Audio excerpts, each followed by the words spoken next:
Hello, everyone. Today we're going to learn about the simple future tense using the word will. This is an important tense that helps us talk about things that will happen in the future. Let's get started. So, what exactly is the simple future tense? We use the simple future tense with will to talk about actions that haven't happened yet but will happen later. For example, if you plan to do something tomorrow, next week, or next year, you use will to express that future action. The structure of the simple future tense with will is very easy. First, you start with the subject, like I, you, he, she, we, or they. Then you add the word will. After will, you use the base form of the verb. Remember, the base form means the simplest form of the verb without any changes, so it's subject plus will plus base verb. Let's look at some examples using the subject I. First example, I will go to the market. Second example, I will study English tonight. Third example, I will call you tomorrow.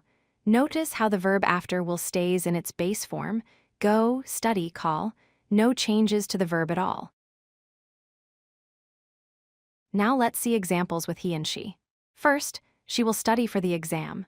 Second, he will arrive at 5 p.m. Third, she will cook dinner tonight. Notice something important here. Even though we're using he and she, the verb stays the same. We don't add s to the verb like we do in present simple tense. After will, the verb is always in base form. Let's continue with we and they. First example, we will travel to Paris next month. Second, they will help us with the project. Third, we will finish the work by Friday. Again, notice that will stays the same and the verbs travel, help, and finish remain in their base form. This pattern is the same for all subjects. Here are 3 important points to remember. First, the word will stays the same for all subjects. Whether you say I will, he will, or they will, it never changes. Second, always use the base form of the verb after will. Third, never add s, ed, or ing to the verb after will. The verb must remain in its simplest base form.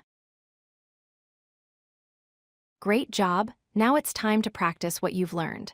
Try making your own sentences using will with different subjects and verbs.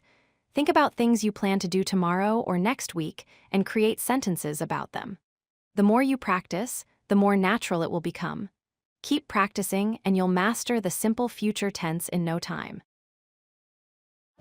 If you like this video, hit that like button and don't forget to subscribe. Visit codelucky.com for more such useful content.